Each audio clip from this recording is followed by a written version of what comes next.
It says here that God is their appetite or their stomach. Now you'd think that Christianity has got nothing to do with eating and drinking. It doesn't matter how much you eat or drink. But that's not true. It speaks here about some people whose God is their belly. In the margin it says that God is their stomach. When is a person's God his stomach? Can a person whose God is his stomach, in other words, someone for whom food is his God? Is it possible for a Christian to have food as his God, whom he worships? Definitely.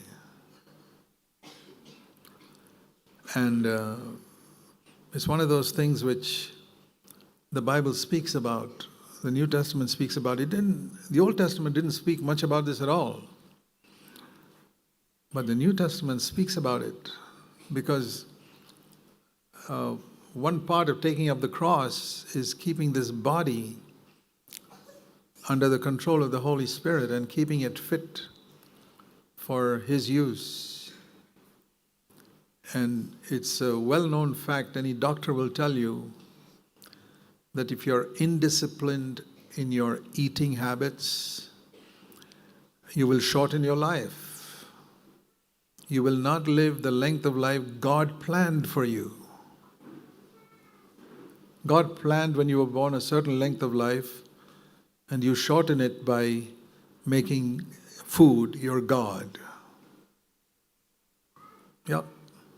Whose God is their stomach. What are some of the evidences that we worship food? Well, if the food is not up to the mark one day in your home, you get all upset about it. Now, there's nothing wrong in telling your wife there was a bit too much salt there, or, I don't like so much chilies in my food. That's okay. That's just a matter of taste. To have different tastes is okay. Some people like less chili or more. That's not the point. But who get upset about something. I mean, here your wife has tried her best to cook something and you get all upset with that. Brother, I want to tell you honestly, your God is your stomach. You're worshiping your God, and that particular day, the food didn't satisfy you and you're upset because that is your God. Take that seriously. Enemies of the cross of Christ, whose end is destruction, whose God is their stomach, and glory in their shame. How important is this? Let me show you. You probably never heard me speak about eating. But, Jesus began His ministry with 40 days of fasting. Now, I've never recommended people to fast 40 days because you're not going into a ministry like Jesus Christ. None of us are, and I have never done that. But I believe a certain amount of fasting, particularly in your younger days, is good for you to overcome this worship of food. All of us are born with certain unique characteristics, like children. All children fight. And all children love good food. It's all natural. It just comes to us. And as we grow up, some of these things have to be controlled. And fighting must be controlled. And the love to eat everything that's, as we grow up, we discover certain things are not good for our body.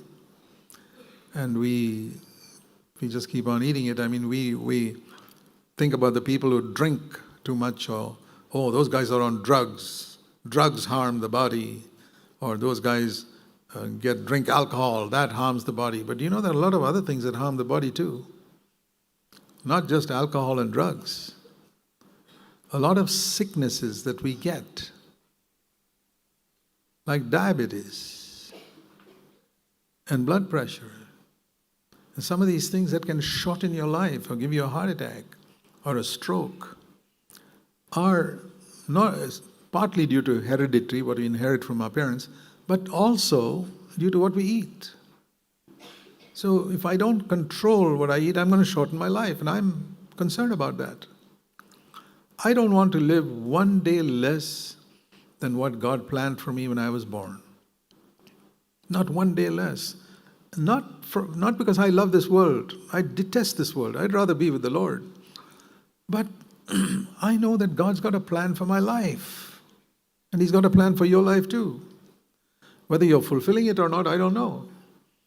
But I have had a tremendous passion from my younger days to fulfill God's plan for my life, because I know that's the only worthwhile life to live on this earth.